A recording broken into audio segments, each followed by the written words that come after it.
drive to right field. This ball is gone. Gone and into the history books. The Seattle Mariners, Felix Hernandez, the 2-2. He got it! 34 years, 119 games. It's finally happened. A perfect game by a Seattle Mariner. It was done by the King. And the 0-1 pitch on the way to Edgar Martinez. Swung on and line down the left field line for a base hit. Here comes Joy. Here is Junior to third base. They're going to wave him in. The throw to the plate will be late. The Mariners are going to play for the American League Championship. I don't believe it. It just continues. My, oh my. And they are going crazy at the Kingdom. Welcome to the Corner of Edgar and Dave, your Seattle Mariners baseball fan podcast. Episode 10 of season 3.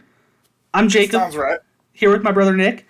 And it's almost been like 3 weeks since we did the last one of these. Did you realize time is just flowing by? Mariners baseball is flowing by. I think we're closer to 2. Maybe I'm crazy. Let's look at the last upload day, huh? I don't know, the 21st today? 22nd today? 22nd today. I feel like it's been a while.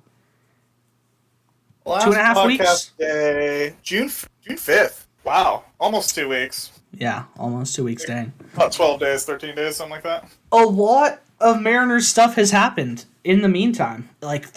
So much Mariners stuff has happened, Nick. It's like 18 days. You're right. That is like 2.5 weeks. I know. That's crazy. You're still working on the math. That's cool. I was still working on the math.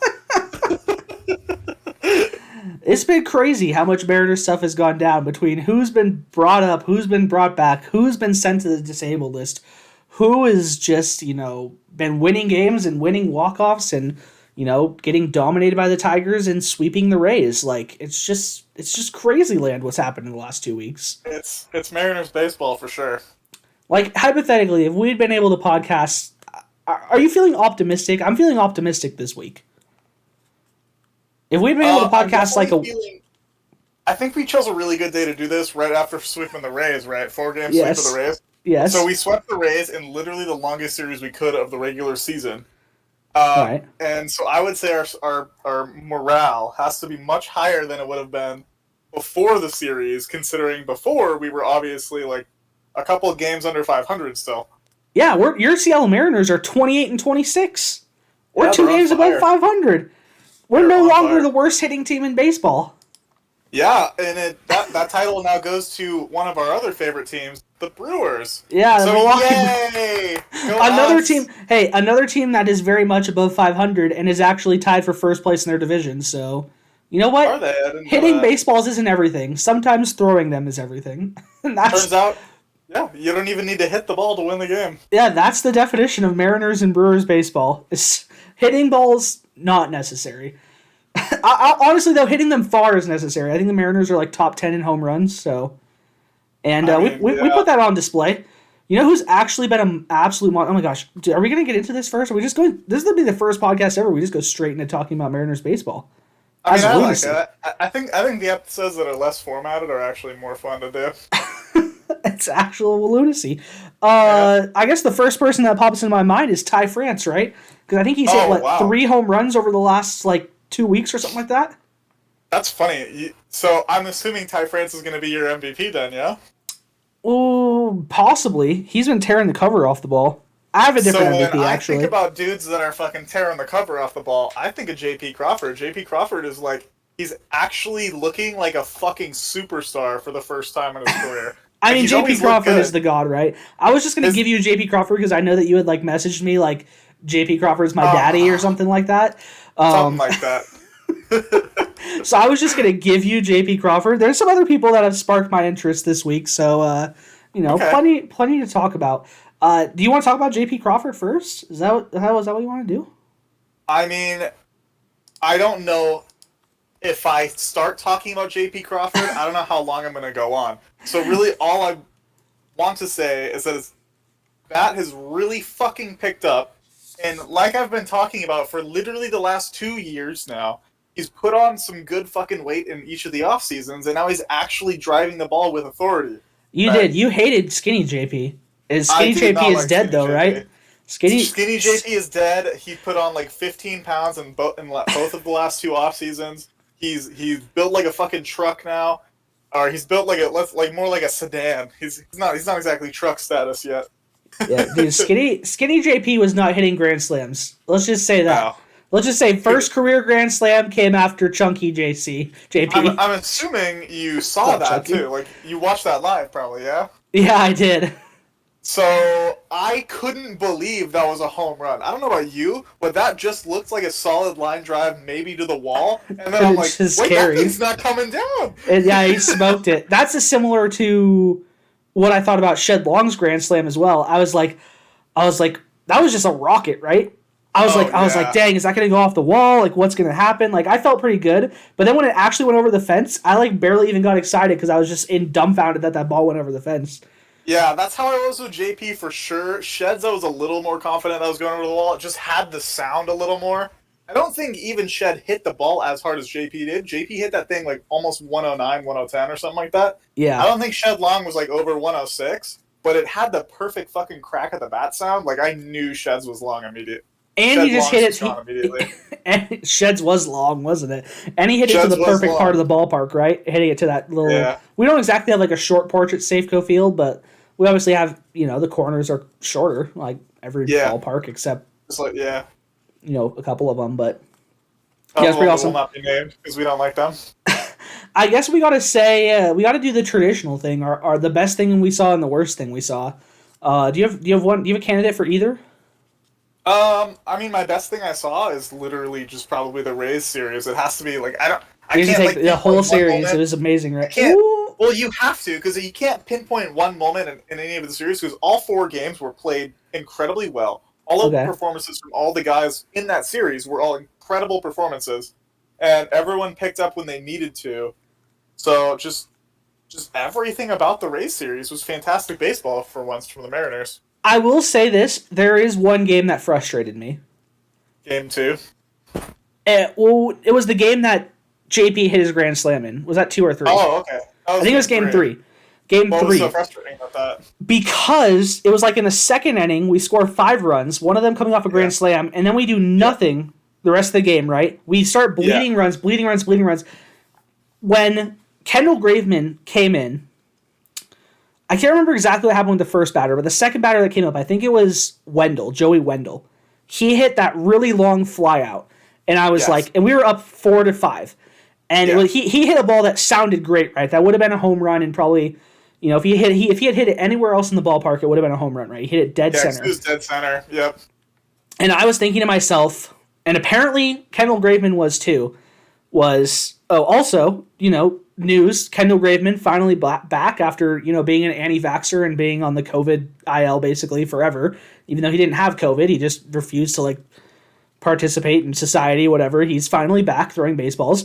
And he was rattled. I think that rattled him. I was actually, absolutely.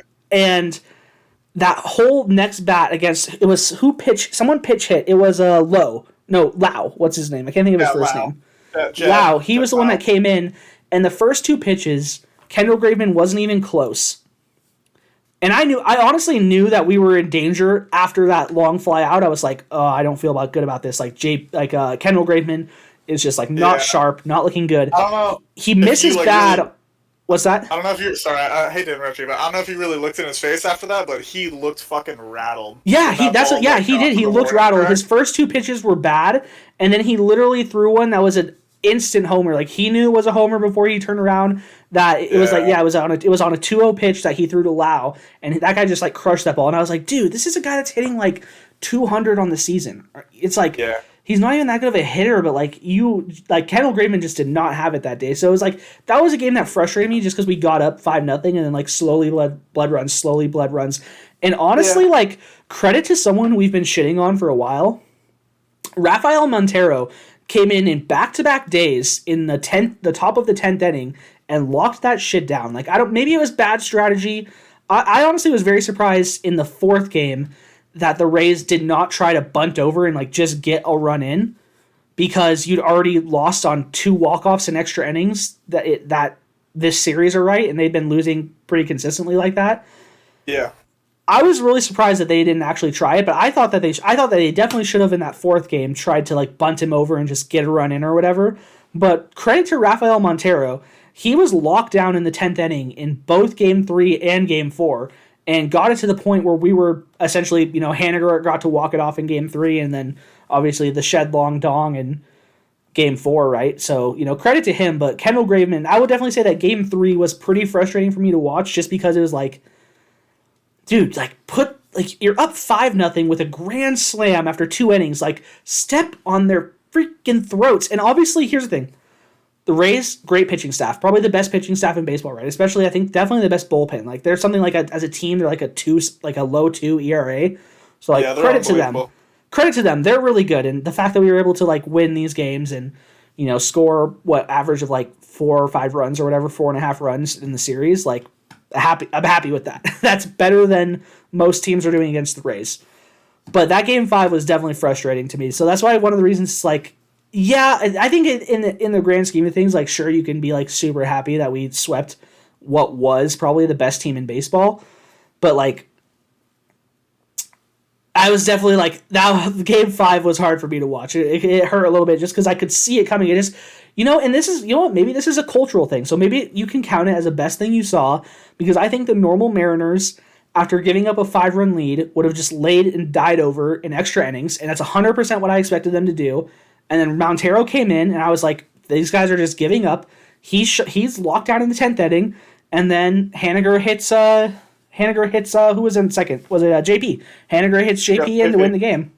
So, credit to, credit to these guys, right? It was a frustrating game. They kind of Mariners'd it. But in the end, maybe they're learning. Maybe they're growing. Yeah, definitely a lot of growth. Especially you can see it from Mitch Haniger, Ty France, Jake Fraley. I'm sorry, not Mitch. I meant Ty France, Mitch Haniger. No. Jake Fraley, Ty France, J.P. Crawford. Yep. Even Luis Torrens and Taylor Trammell, all just they're looking like they're trying to bounce back from either their poor first half or they're trying to build on the success that they already had when they were succeeding. Dude, I want to say this. I want to give credit, and I'm going to give my best thing I saw. I'm actually probably going to give it to Luis Torrens. Because when I saw that he was called up, I was just like, dude, this freaking catcher position is just a cesspool. It's just a defense against the dark arts position.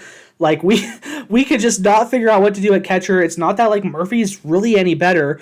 And to Luis Torrens' credit, I mean, he was hitting well at AAA. He came up and brought it with him, right? He's hit 2 home. I don't know. I think he was hitting pretty well.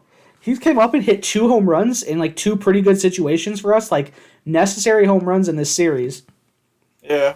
So credit to Luis Torrens. I was expecting absolutely nothing, and maybe that's why I'm so happy with his performance, because again, I expected nothing. Okay.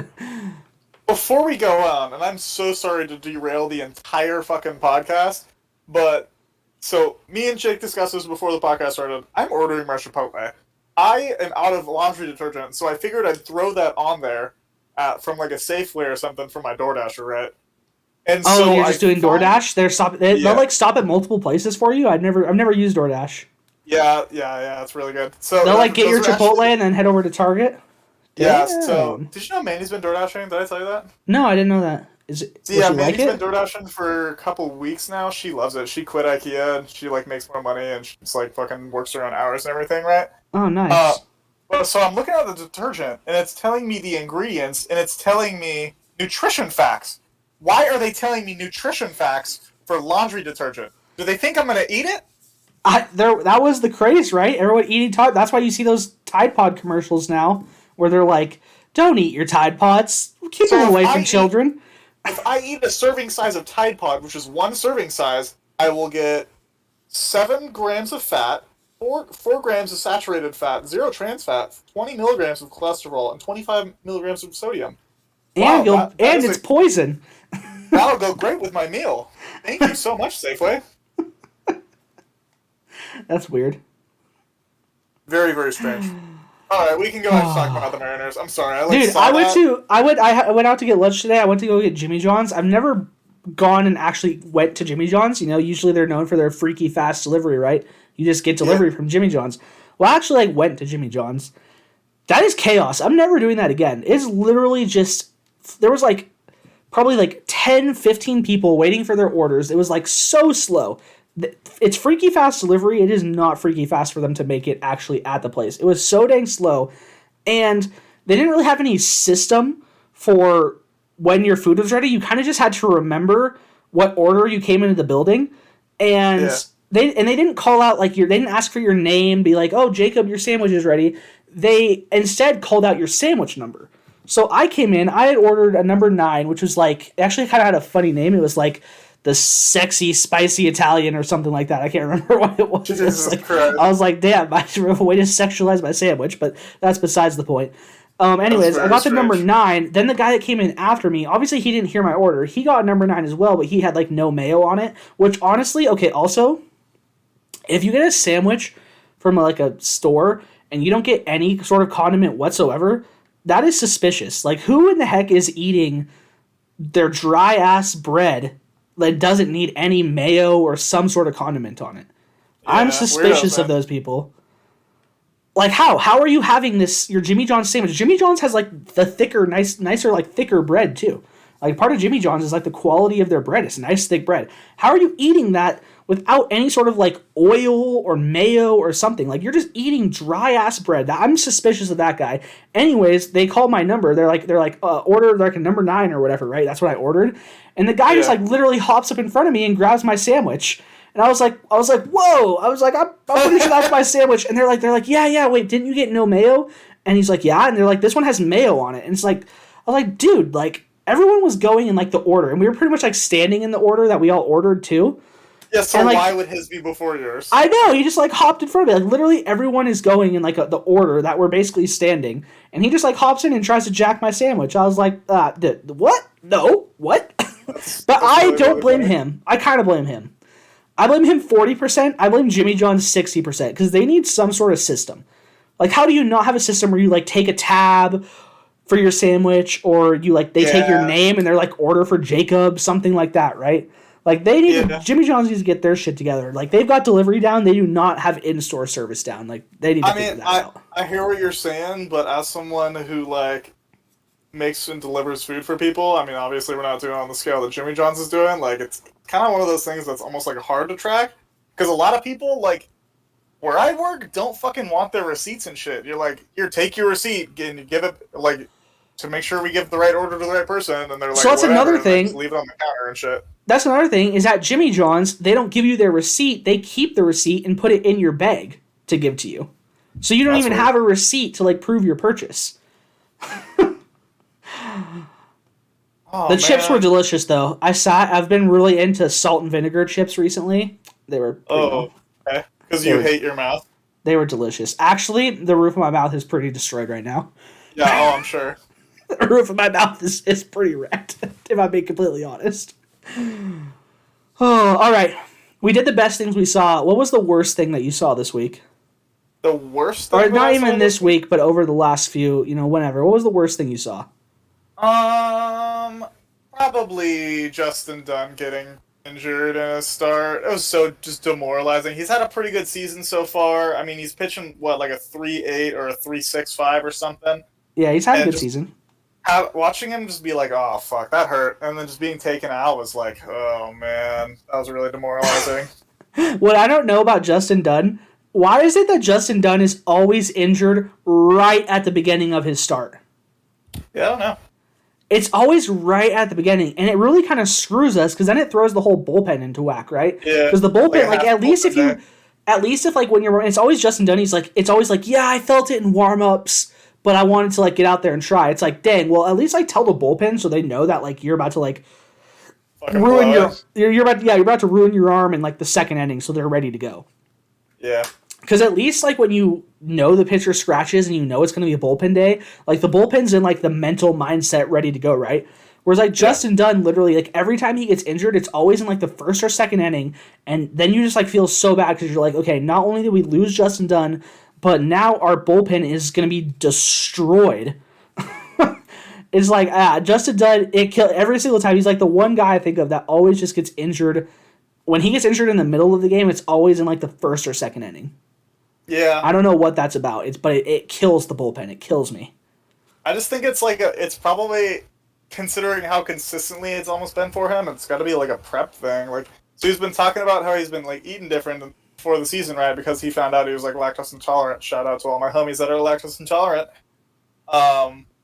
So he had to like change his diet, and it's probably just like needs to change something else. Like he's just not being a healthy dude, you know? Yeah, he's kind of getting that injury-prone label, that infamous injury-prone label. Yeah, just like your boy Kalu. Yeah, okay, you're right. But Kalu's thing is different. Like, he just needs to stop fucking running into walls. What are you doing? Like, how much more special fucking padding do they need to put out there before this guy can figure out he shouldn't be slamming fucking head first into fucking walls like that? Yeah, it's pretty tragic. It's actually, like, in America, like, bro, I know you've seen those Ken Griffey Jr. highlights. I know you've seen that motherfucker destroy his body running into those walls. Why are you doing it? You're literally, like, our guy, and you're just fucking sprinting into walls to, like, try to fucking save a ball that you're probably not going to get to? Fair point. Man. Fair point. Absolutely fair point. Worst thing I saw, I haven't actually talked to you about this yet. We went to a El Paso Chihuahuas game. Okay. Sunday night. Went to an El Paso Chihuahuas game 2 nights ago, Sunday night, June 20th, for Father's Day. It was the worst baseball game I've ever seen in my life. What? Did they suck? The final score of the game, the Chihuahuas scored 15 runs. The opposing team scored 24 runs. That sounds like a great game. It was terrible. No, it was absolutely terrible. It was long. Okay, so here's another thing for context. At game time, at first pitch, it was 108 degrees. So it was hot as hell. Like, you're literally sitting there and just like baking. And it wasn't even sunny, so it's not even like the sun was on you. It literally was like cloudy, so you're like baking. During innings 2 and 3, there was a sandstorm, so we were caught in a sandstorm during the second and third innings. Fun. And the final game ended up being 4.5 hours long. I think the final actual time was like 4 hours and 16 minutes, but we were there for like 4 hours and 45 minutes because we got there early. Did you go with Gabby's family? I saw they were down there for a little bit. Yeah, so Gabby's parents were down there. We went to that on Father's Day. It was the longest, most boring game. And the thing was, it wasn't like hype, like people were doing, well. Like, it was not because the batters were good. It was because the umpire had the smallest strike zone in the history of the universe. Like, literally, his strike zone was only down the... No, there wasn't a lot of walks because his strike zone was literally down the middle of the plate. That's it. Like a center fastball was the only thing he was calling strikes. But what that resulted in is that every hitter knew where the pitch was going to be. With the bat. Yeah. So they were just teeing off on everything. And there was some sort of like airstream that night, so anything that got into the air would just carry out. Like, I think there was a total between both teams, a total of like 15 home runs or something like that. Like, it was ridiculous. It was not a fun game to watch because it wasn't even like, there wasn't like good strategy. It wasn't like a good pitching versus good batting. It was just literally like absolutely terrible pitching, terrible umpire, and then like AAA players teeing off like it's Little League. Yeah. Like, they're literally hitting it off a tee. It was the most boring game of all time. They absolutely got dominated. The Chihuahuas... So, minor league baseball is doing something interesting this year where you actually play, to kind of prevent traveling so much, you play the same team 6 games in a row. Oh my god, that's so many games. Yeah, and so because of that, you're playing 6 nights in a row, right? You have 6 nights on, 1 night off. Well, this was like in the middle of the series. So there was a bunch of pitchers that were already unavailable because in AAA baseball, high-scoring games are actually irregular. Like, the next night, the score... Well, we didn't go last night, but I looked it up just out of curiosity. The Chihuahuas lost again, 10-2. So these games tend to be high-scoring, right? And part of it was that, like, a bunch of the Chihuahuas' bullpen wasn't available. So, like, the Chihuahuas were literally... It was like... I think it was like 15-12. So we were only down by like we were down by like 3 or 4 runs after 6 innings, but we literally put in a position player, even though we were within a grand slam. We were within shouting distance because we ran out of bullpen arms. Like, we legitimately had no more players left. That's really funny. And so the last 3 innings was a guy whose best fastball was like 65 miles per hour. He was basically just throwing it 55 down the middle of the plate, and the other team just started teeing off on him. It was bad baseball. It was legitimately the worst baseball game I've ever seen in my life, and I've umpired Little League. That's the kind of stuff that makes me wonder, like, why are baseball teams so small? Why is it only 26 players? Why is it not like 30? I don't with know. The amount of guys you need in your bullpen, it's like, just let them have like a fucking 15 dudes out there. Like, who cares? Yeah, I don't know what the answer is, but my God, it was 4.5 hours of just absolutely baking. I think when we left, which was at like 11 o'clock at night, was when we left the field. It was like 6 o'clock to 11 o'clock, basically. It was still like 98 degrees when we left, so it was still crazy hot. And we basically just sat there and baked in an oven watching terrible baseball for 4.5 hours. I will say this. It is the first game I've ever seen in my life, and I will ever see again, that someone scored in every single inning. Either one team or the other team scored in every single inning, and no one ever scored 1 run in an inning. It was always scored in multiple runs, like 2 or 3 runs an inning. And the opposing team, I think they scored in 7 of the 9 innings, and then the Chihuahuas scored in 6 of the 9 innings. So I will say this, credit to it, I will never see a game like this again. It was historic, it was amazing, but it also, like, I was ready to go after, like, because it was like after like the 3rd hour, a baseball game usually lasts 3 hours. Yeah. It was after the end of the 3rd hour, it was like still the middle of or the top of the 6th inning or something like that. Okay, but here's the thing about a baseball game is you can always just leave. Well, I didn't. Well, Gabby's parents were here, so I didn't want to leave. I was ready to go, but everyone else seemed like they were having fun, so it was like, okay, I guess, because it's like the first thing that we've all basically got to do. I don't know if we're technically post-pandemic, but in like a world where people no longer care about the pandemic, it was like the first social thing we got to do. So I think everyone was like enjoying it from that perspective. But from a baseball perspective, it was the worst baseball. I will say this: in the end, I had fun, but also it was the worst baseball game I've ever seen. Like, just in terms of quality baseball, it was the worst quality baseball game I've ever seen. Yeah, so that was the worst thing That was the worst thing I saw. Just a couple nights ago. I'm never going to forget it, that's for sure. So, getting back on track to Mariners baseball. What's Mariners baseball? What did we last talk about? Did we talk about the IL moves, or? So we talked about, let's see, going to the IL. We mentioned Justin Dunn.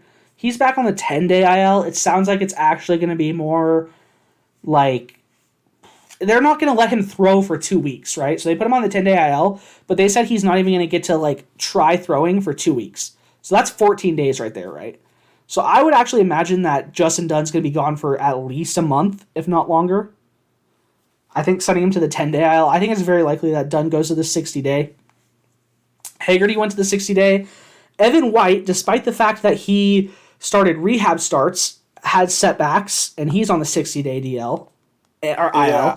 And then obviously Kalu to the 60-day IL. I don't really have anything more to say about White. It's just it really blows because I wanted this to be his year, but he couldn't hit. Too. He couldn't hit anything. I at least it would have been nice to have him on defense, right? We suffered through the Jacob Nottingham defensive era. It really would have been nice to have White. Seems like we will be not seeing. And correct me if you think I'm wrong, but Evan White is really missing his window to show us who he could be. And with Ty France hitting so well and playing first base regularly, and we traded for Jake Bowers, who, if I'm thinking correctly here, he is supposed to be a first baseman, and he has had some pretty successful. He has had relative success in his first year with Cleveland. I know he kind of went down the drain. Sorry. DoorDasher's texting me. Dang DoorDasher. Sorry. He kind of having a rough time since in 2019 and 2020.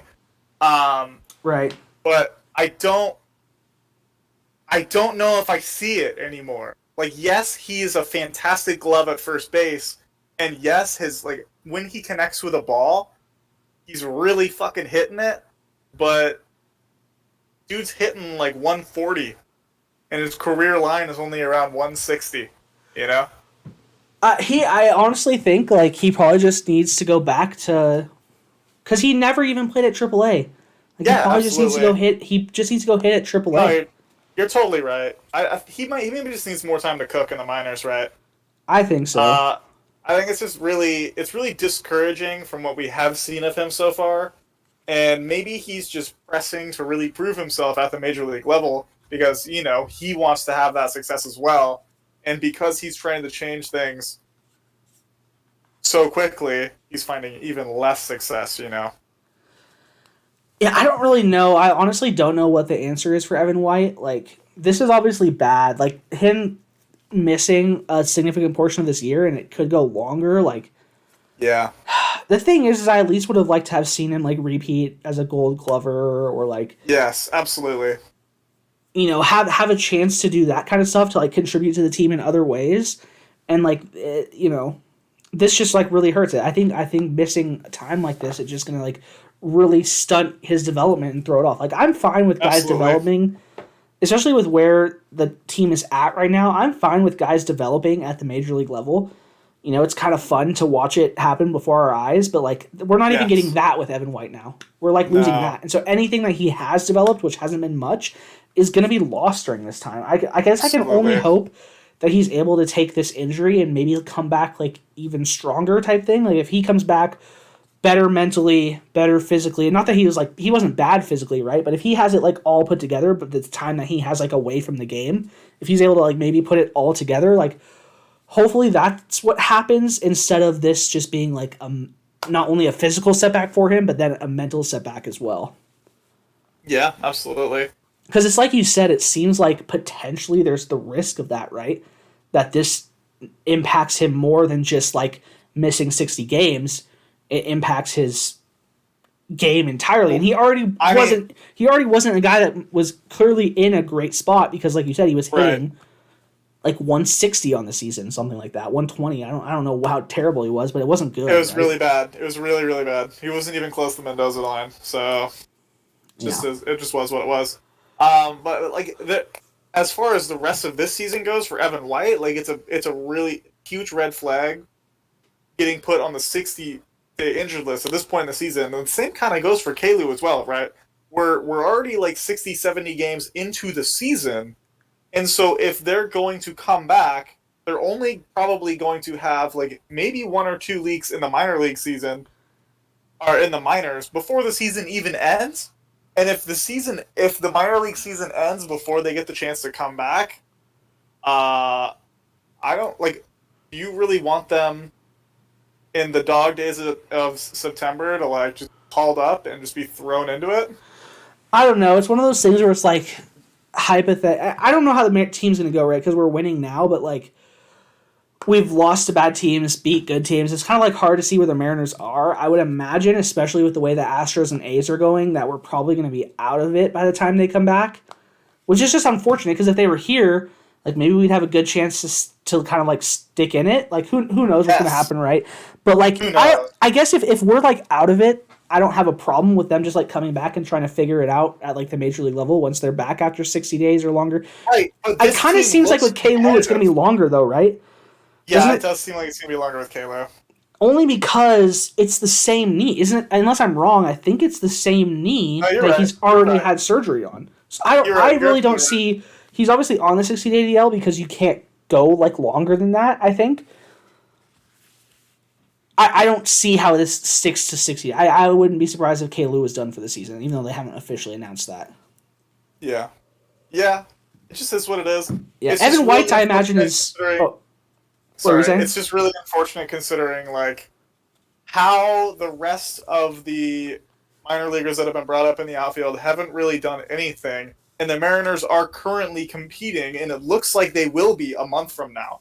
We're like approaching the trade deadline, and missing guys like Kyle Lewis and Evan White, and potentially Justin Dunn or like one more dude who could get hurt along the lines could really impact on the results that the Mariners have for the rest of the season. Like, kind of obviously, right? Yeah, I mean, it's definitely interesting. I'm kind of looking over the schedule, like, for the next month, like you said.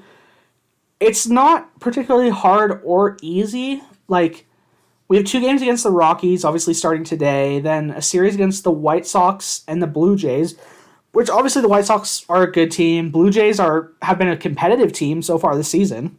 Yeah. They're a 500 team. You know, we play the Rangers. Got to be able to beat the Rangers.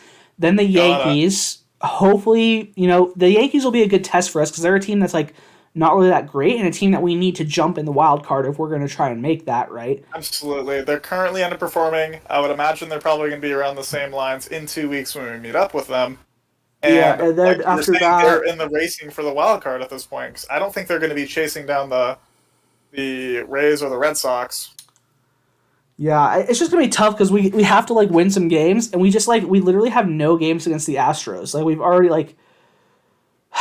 just, looking forward, like, most of our games against the Astros are just, like, so much later in the season that, yeah, within the next 30 days, we don't even play the Astros once. The next time we play them is July 26th. I think that's kind of a blessing. So, I mean, like, getting to play them at the end of the season when it, like, really... Well, I'm just saying, in terms of, like, trying to get back in the division and get games back, like, we just don't have a lot of games against the guys that are ahead of us. So, like, even if you look at, like, most recently, like, we're on a 7-3 streak over the last 10 games, but the A's and Athletics have done the exact same. They're 8-2 or 6-3, you know. We haven't actually gained any ground on them, even though we've played really well over the last, week and a half. Houston's 9-1 over the last 10. Yeah, so it's like, yeah, Wow. we went 7-3 and we've lost games on Houston. So in terms of coming back in terms of like coming back, making it back, it's like that's why I say like no matter how well we do, I'm kind of guessing we're going to be out of it by the time that these guys are ready to even come back. You know, which is something we always knew. We always knew this was probably going to be the case. This wasn't going to be the season that we were going to win the World Series. That's coming down the road in a season or two, right? And it's just like, but yeah, of course. We'll get there when we get there. Dude, I mean, speaking of people that are set down, though, we have to talk about Jared Kelenic. It's obviously been a little while, and he's back to kind of tearing it up at the AAA level, which is awesome to see. But him being sent down is definitely something that we call. Like, I'm not going to say that we're geniuses or anything. He was like on like an he was like an 0 for 45 streak, but like, yeah. Do you think that did they not pull the trigger fast enough? Or did they make a mistake even bringing him up in the first place? Like, do you think there's any, like, hindsight being 20/20? Do you think mistakes were made, or is this just life? I think when they called him up was around when they were always going to call him up and give him his first opportunity, so I don't think it was one of those, like, they just chose to call him up too early because someone was injured. I think they pretty much had, like, the date they wanted to call him up in mind. It just kind of aligned with Taylor Trammell sucking big donkey dong at the time, and I think someone else got hurt at the time. Yeah, I think Mitch was on the IL for like 5 days or something. Mm-hmm. So I wouldn't say it was something being called up too early. I really think they had the right of it when they just thought he was doing the right things and it was just going to turn around for him on his own. He hit into a lot of bad luck, as I'm sure we all know at this point. Well, here's a question. Like, are we going to see him? Are we going to see him again in a Mariners jersey this season? Yeah, probably. Oh, you think so? With Kyle Lewis basically being out for the season like we've been talking about, it's almost assured, right? I'm not convinced. Okay, why not? Because he needs more time. Like obviously he needs more time in the oven, right? I mean, maybe. Look at what they did with Zunino, and I'm not going to say Zunino was a success, but they literally, like, let him go at the majors for 3 months, sent him down for a month, let him go at the majors for 2 months, let him go, sent him down again. Like, well, that's my argument, right? Is that if you bring him up again and then have to send him down, then you're looking like Mike Zunino. If you just let him cook at AAA for the rest of the year and be like, okay, it's not this year, Jared's not ready, Jared goes back in the oven, and we're just going to cook it. We're going to cook low and slow. I've been watching a lot of competitive cooking shows, Nick, and that's one thing they talk about. To get the best cook is you cook low and slow, you know? Gotta get that broil going. And you just, that's what I say is just put Jared back in the oven, close that oven door, put the heat on low, and just let him cook down there for the rest of this year. And then why not? he gets to start at the beginning of the next year, start fresh. Because here's the thing. He's so young, right? And when he is standing at the plate, no matter, he is not the professional clearly we kind of thought maybe he would be closer to this, but he's obviously not the professional poised player that we thought he was yet, which is fine. He's never faced any adversity. How would we know that he wasn't that way yet? His first chance of adversity, and he really struggled with it. Totally human, totally fine. But if he comes back up in 2 months and he has to look at that, what was his line? 0.98 or something like that? Something really bad. I think it was even lower than that. I want to say it was 188, maybe even 175. Really, really bad. If he has to sit there and look at that, you don't think that's going to get to him? That if he has to sit there and look at his batting average, look at his on the board, and I don't think he's the level of professional where he would just ignore it, right? I don't think he's not smart enough isn't the right word, but I don't think he's savvy enough to ignore the numbers up there. I think what you're saying is definitely in the ballpark of what would actually happen or what's going on in his head, because we've heard the way he's talked about Julio being a spot higher than him in the prospects, and it's you motherfuckers are putting Julio higher than me? You're wrong. Fuck you guys. So you can tell that the criticism of those around him actually does get to him. Yeah, he pays attention to that kind of stuff, right? It's a pretty normal thing. Oh yeah, totally normal. But it's just something that he has acknowledged, right? Yeah, so my logic, anyways, if I was running the organization, is keep him down there, put him down, and then next year, have him start at the beginning of the year, and guess what?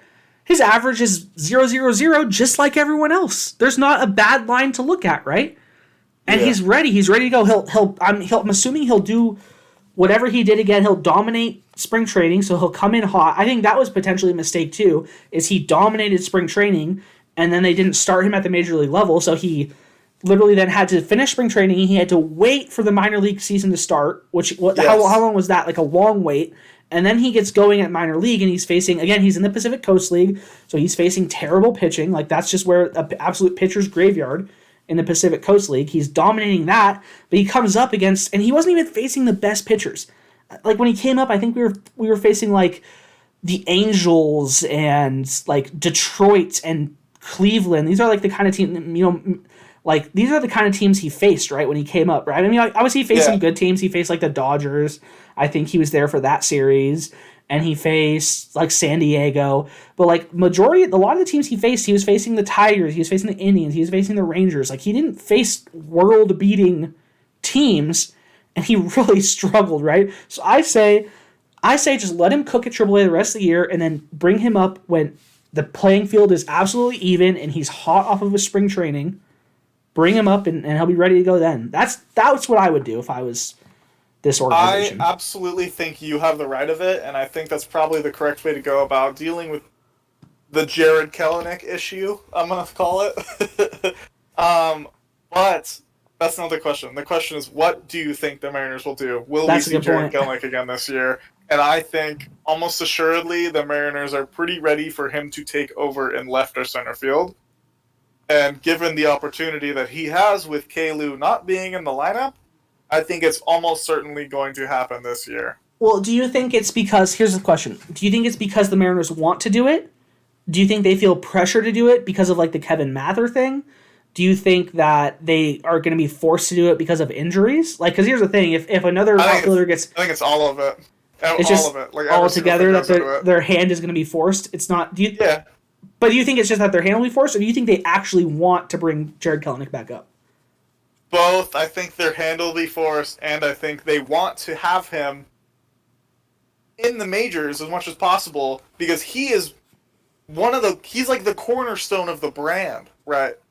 So as soon as he gets off the ground, and as soon as he establishes himself as a star player, the Mariners can be a professional baseball team again. Okay. Because realistically, who is the face of the brand right now? Kyle Lewis, who's not on the roster because he's injured. Evan White, who's super fucking slacked and is currently also injured. JP, who is fucking succeeding like no I will one say this. thought would happen, but I will say that's this. not enough. JP looks pretty good as the face of the franchise right now in all those promos, especially in those Juneteenth jerseys that they wore, the Steelhead jerseys. Absolutely. Dude, JP as the face, he looks like he fits. I will say this. Absolutely. I 100% agree with you. And at this point, if this is the JP that we see for the rest of it, for like the next like 5 or 6 years, sign him, extend him, do whatever you got to do, keep him around. You already know he's going to be a Gold Glove. So as soon as the bat catches up, which it looks like it has, he's probably going to be a fucking superstar. Yeah. And then the other only guy that I could even think of, with Kyle Seager probably being on the way out, is Mitch Haniger. And Mitch Haniger is one of the older guys. He isn't part of the culture that they're trying to build with the young guys always coming up and finding success, you know? But realistically, the only 2 or 3 guys that could be the face of the franchise or the core players in the Mariners build are going to be Kyle Lewis, Jared Kelenic, and JP Crawford, because obviously like Julio and Noel Marte are just not even close to ready, right? I guess the only thing is when I think about it, everything you said makes sense to me, but I look at the guys that are in charge. Assuming that, and this isn't everyone, because we don't know who exactly is pulling the strings behind the scenes. I gotta go grab my food. I'm sorry, it's sitting outside in the cold. Okay, no problem. Sorry. Run, Forrest! Run, Forrest! Oh my gosh. Ugh.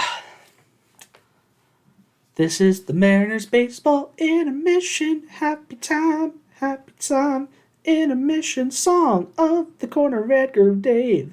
Look at there, it's the corner of Edgar. Look at there, it's the corner of Dave. Intermission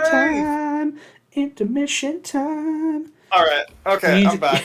You totally missed my intermission intermission song that I'm definitely 100% going to leave in. Well, you're going to probably do it again because my DoorDash was separated into 2 DoorDashes. Oh. So I have a second Dasher coming with my burrito.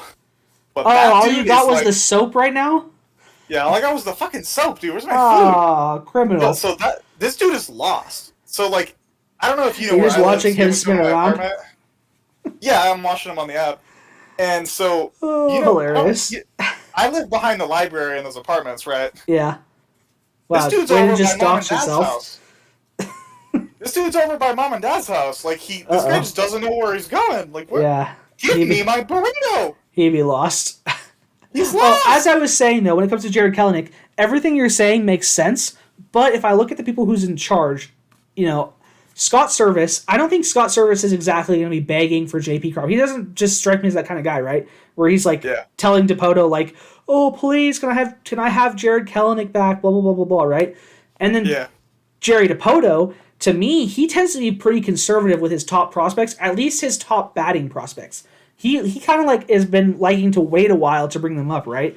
Whereas, the pitchers, he'll throw them in. Justice Sheffield, Justin Dunn, even there's someone who we haven't even talked about yet that I absolutely love, Logan Gilbert. He's just kind of thrown him into the fire. Where I feel like a lot of his top hitting prospects, he's been a little bit more conservative about when to bring them up. I have to disagree with you, and I'm sorry that this is I'm just straight up disagreeing with you. But look at the guys he has called up. JP Crawford got called up basically as soon as he joined the team. Mitch Haniger got called up as soon as he joined the team. But these were guys that were already MLB ready as soon as possible. No, they weren't. They didn't they didn't make their MLB debuts with us. Those were guys that had already played at the MLB level with their previous teams. Yeah, but there were literally JP Crawford was 30 games into his MLB his MLB career. Yeah. And they were not good days. He was hitting 200 with the Phillies. Well, it was just him at the end of he was a September with the Diamondbacks. No, Mitch was hitting better than that. They were just September call-ups, but they were ready to be rookies. He traded for them as they were ready to be rookies, right? That's not the case of a lot of the other guys that he's brought up. A lot of the other guys he's traded for have been kind of sitting down, swirling, cooking down in the major leagues, and he's been bringing guys up like Haggerty. Who am I thinking of? Haggerty, Even Dylan Moore, Jake Fraley, Dylan Moore, guys that like aren't necessarily, they weren't our top prospects. Obviously, Dylan Moore is progressing to something else, right? But like, honestly, Dylan Moore when he came up was just a stopgap. A lot of these guys in my observation of them have been like stopgaps. The only person I've seen him accelerate super quickly has been Evan White, and we've obviously seen how that's turned out. Okay, well then here's another name that I'm going to throw at you: Shed Long. This is a number one. This is a first round draft pick who was literally just thrown into the fire at second base because things weren't going well back in 2019. Yeah, and they had no one else to go, and they literally just sent him down almost right away. Like, he barely spent any time up at the major league level. And we haven't seen him since. Part of it's been injury, and part of it's been, aside from COVID season, part of it's been injury, part of it's been COVID season. But, like, we saw Shed Long at the beginning of 2019, and we basically haven't seen him until now. So I kind of think, to me, in my observation, he's been a little bit more conservative with position players, and the position players that he's over-accelerated, it seems like he regrets it, right? So it kind of seems like someone with Jared Kelenic. I just don't know, unless there's someone else pulling the strings that are saying, Jerry, you need to bring him up. I don't see, Scott's not going to do it. Scott's not going to be asking for it. Jerry Depoto's going to be conservative. I don't know. Like I was saying earlier, I would imagine there is. It's got to be like the marketing team and the executive guys that are literally like, I mean, there could be executives, yeah. We just sold all these Kelenic jerseys. Like, no, why is he not on the team?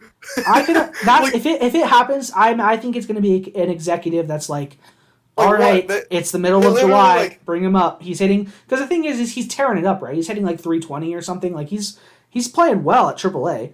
Like, I imagine it's going to be the middle of July, and some executive is going to be like, all right, Jerry, time to bring up Kelenic. And I mean, so here's the thing. Here's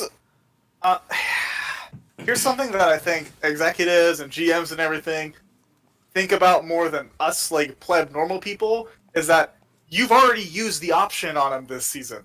Call him up and send him down as much as you want, because it doesn't have any fucking, like, numeric or fucking economic value to you anymore. Is that how options work? You only use one option a season? I didn't know that. Yeah. Dude, that makes so much sense when I'm playing MLB The Show now. Like, how come sometimes it uses an option and sometimes it doesn't? Yeah. Oh, dude, my mind has been blown. Okay. So there's no point in, like, being like, oh, yep, here's another 2 weeks or, like, we've already sent him down this season. Only have 2 more options left on him before someone can claim him. Like, nah, man, throw him up and down as much as you want. Okay. Like, Maybe. You have 3 years to let him figure it out. Maybe. Minimum. All right. Well, we got to wrap it up. The last thing I think we got to do is our MVPs of the week. I think you already told me you wanted JP as your MVP, right? Yep. Anything else you want? I mean, we talked about JP's Grand Slam. Anything else that you just love about JP right now? His fiery passion. I don't know. I'm I will say this. Is it a mistake that JP Crawford is leading off? No, man. I mean, Mitch Haniger is always going to be better when he has dudes on the base paths for him. Okay, that's true. Having him in the one-hole spot, and especially because he's not the fastest dude ever, always kind of like caught me off guard. JP definitely seems like a really good leadoff hitter, especially because of he's a guy who walks a lot, and he's a pretty quick guy. So why not put him in the one hole? Is there something to... So we just talked about Jared Kelenic. Is there something to maybe, like, bringing Kelenic up to be the number 1 hitter so you can move JP back to 3? Because here's what I'll say. What they wanted to do. I mean, I don't know if they were just trying to give him as many at-bats as possible, as quickly as possible, to, like, put him in the fucking, like, Rookie of the Year voting. But yeah, I don't know. They were just like, let's throw him in number 1 right away. Fuck it, who cares? And, like, I will say make this. Any sense.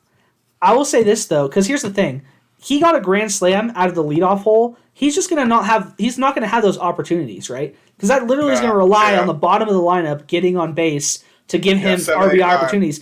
You would think a guy that's getting on as consistently and getting hits and like strong hits, like good solid contact, as consistently as JP is, you want people on in front of him, don't you? So, yeah, generally, but he's a table setter. He's the guy. He's one of the dudes on the lineup who will get everyone fired up whenever they see him put one on the gap. Or That's throw true. One past the infield, right? That's true. I mean, you've seen it every single time he gets a hit. He looks over there. He's like, hey, you shed, fuck you, I'm on base. Like, Yeah. he's fun to watch, man. All right, I'm going to wrap it up with my MVP. This one might surprise you, but I'm loving this guy. And part of it is because one of my coworkers is a big Indians fan, and so I've been ragging him about how awesome Jake Bauers has been. Oh, and I just want to throw out my honorary mention MVP. I want to give it to Logan Gilbert. Been loving Logan Gilbert stuff. Oh, and Yusei Kikuchi. Yeah. Got to mention Yusei again. Yusei, the stalwart of this team so far, just absolutely so solid. Logan Gilbert has had some great outings, his last few outings out. In particular, his most recent outing, absolutely stunning. Same with Yusei. Yusei was freaking locked down against the Rays. But I got to give it to Jake Bauers, dude. My guy, Jake Bauers, not only was he hitting like 200 when we traded for him, he's been hitting over 300 with the Mariners. He's had big home runs. He's also had these like little dinkers that he just happens to like hit in holes and get on base. Like, I love watching Jake Bauers bat. I've been having so much fun with Jake Bauers, in particular because he helps me rag on my coworkers. Because I have he definitely really looks like he fits in with the organization. Yeah, I actually kind of liked, I don't remember who was saying this, but I kind of liked what they said, and it made a lot of sense to me, that he is like a good contrast to a lot of like the personalities that we have in the clubhouse.